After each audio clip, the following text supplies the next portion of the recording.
UP में सरकार बदलते ही लखनऊ की तस्वीर भी बदलने लगी है। सबसे पहले बदला है वो चीज जो मेरी आंखों को खटक रहा है।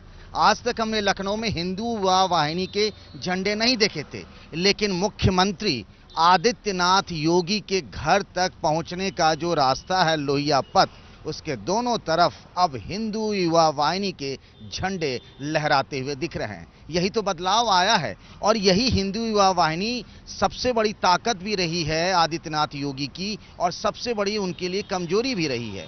मुझे याद है अब से करीब 14 साल पहले रामनवमी के मौके पर यह संस्था बनाई गई थी, जिसके बारे में हमेशा आदित्यनाथ योगी कहते रहे हैं, जो अब यूपी के मुख्यमंत्री भी हैं, कि एक सांस्कृतिक संगठन है। हालांकि इस बार इसी संगठन के कई लोगों को बीजेपी का टिकट भी मिला और विधायक भी वो बन गए हैं, जैसे राघवेंद्र सिंह, जो कि कभी हिंदू युवा वाहिनी के प्रभारी भी हुआ करते थे। हिंदू युवा वाहिनी के प्रदेश अध्यक्ष सुनील सिंह और कई लोगों ने बगावत कर दी, चूंकि उनको भी टिकट की उम्मीद थी और टिकट मिला नहीं। उन सबको हिंदू युवा वाहिनी से बाहर कर दिया गया। हिंदू युवा वाहिनी कई बार विवादों में रही है, चाहे वो इस दादरी में जो अखलाक की हत्या हुई थी, उसके बाद हिंदू वाहिनी के नेताओं ने वहां जाकर हथियार देने की बात कही हो, या कई बार दंगों में उनकी भूमिका को लेकर के सवाल उठते रहे हैं। लेकिन अब चीजें बदल रही हैं और इस तरीके से लखनऊ में सड़क पर हिंदू वाहिनी देखिए कैसे झंडे लहरा रहे हैं। यहाँ पर हम अगर चलें, इस झंडे पर लिखा हुआ भी है